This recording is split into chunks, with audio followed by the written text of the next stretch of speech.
Have you ever spent hours, maybe even days, cramming for a test, only to feel like you've forgotten everything a week later?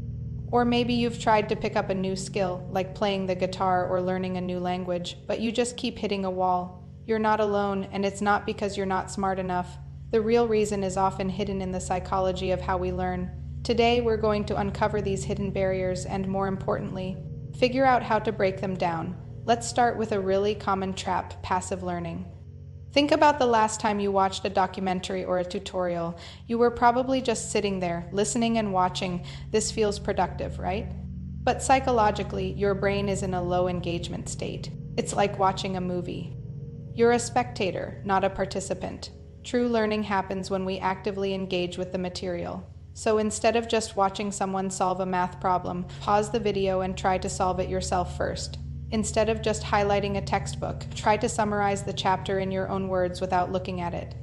This simple shift from passive to active learning forces your brain to build stronger neural connections, making knowledge stick. Another major roadblock is what psychologists call the illusion of competence. This is a tricky one. It's that feeling of confidence you get after rereading your notes for the fifth time. You think, "I've got this." But when you're put on the spot, your mind goes blank. Why? Because recognition is not the same as recall. Rereading material makes it feel familiar, and our brain mistakes this familiarity for genuine understanding. To break this illusion, you need to practice retrieval.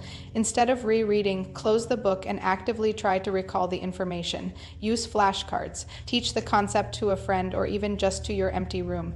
The act of pulling information out of your brain is one of the most powerful learning techniques there is. It's like exercising a muscle. The more you use it, the stronger it gets.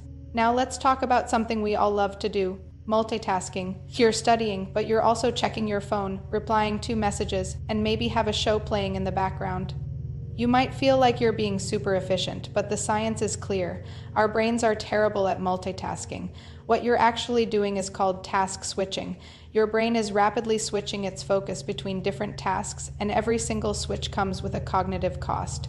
It reduces the depth of your focus, makes you more prone to errors, and actually slows you down. To learn effectively, you need focused, uninterrupted blocks of time. This is where techniques like the Pomodoro method come in handy. Set a timer for 25 minutes and dedicate that time to one single task. No distractions. When the timer goes off, take a short 5-minute break. This trains your brain to sustain focus and makes your study sessions far more effective.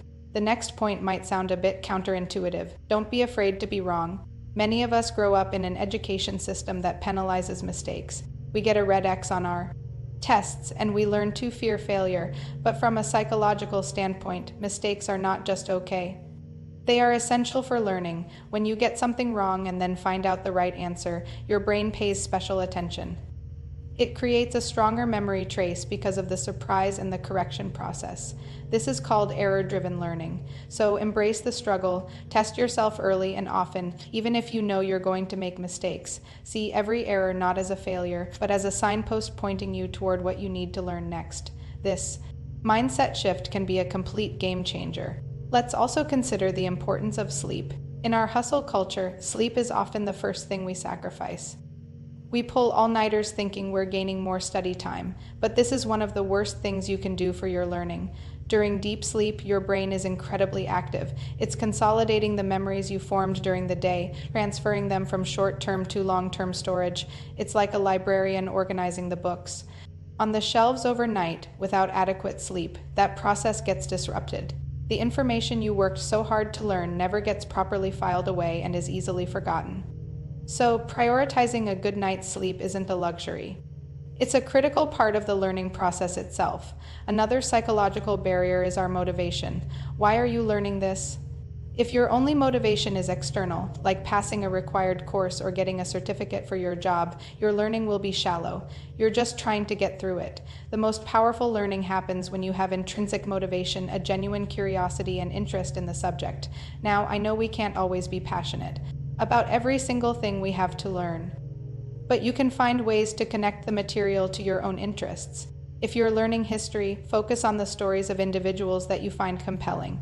If you're learning statistics, try to apply it to a hobby you love, like sports or gaming. Finding that personal connection, that why, can ignite your curiosity and turn learning From a chore into a fascinating journey. Have you heard of spaced repetition? Our brains are wired to forget. It's actually a feature, not a bug, designed to prevent our minds from being cluttered with useless information. The forgetting curve, discovered by psychologist Hermann Ebbinghaus, shows that we forget information exponentially fast. You lose a huge chunk of it within the first day. The way to combat this is through spaced repetition. This means reviewing information at increasing intervals over time. You might review a concept after one day, then after 3 days, then after a week, and so on. This signals to your brain that this information is important and needs to be retained. There are amazing apps and flashcard systems that automate this process for you, but you can also just create a simple review schedule yourself. It's far more effective than cramming everything in one marathon session. Let's touch on the environment you learn in. Is your study space cluttered and chaotic? Is it the same place where you relax and watch TV? Your brain forms associations with physical spaces. If you study in bed, your brain gets mixed signals. Is it time to work or time to sleep? This can lead to a lack of focus when you are trying to study and difficulty falling asleep when you want to rest. Creating a dedicated study space, even if it's just a specific corner of a room, can help prime your brain for learning. When you sit down in that space, your brain knows, okay, it's time to focus. Keep it organized and free from distractions to maximize your cognitive performance. We also need to talk about the Dunning-Kruger effect. This is a cognitive bias where people with low ability at a task overestimate their ability. In the early stages of learning something new, you might learn a little bit and suddenly feel like you're an expert. This overconfidence can be dangerous because it can cause you to stop learning.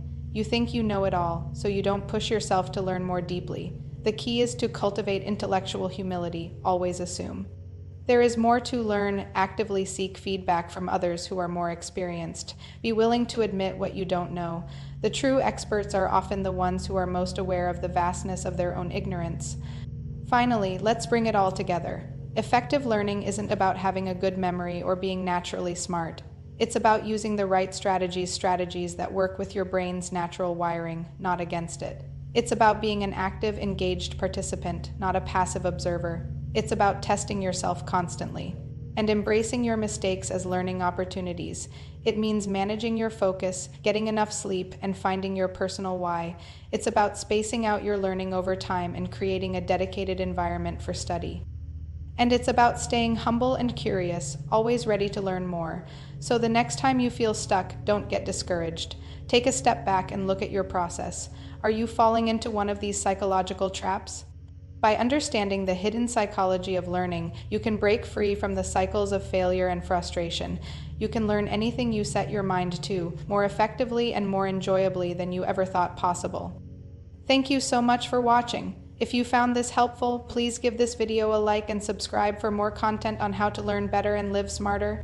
Let me know in the comments which of these psychological barriers you've struggled with the most.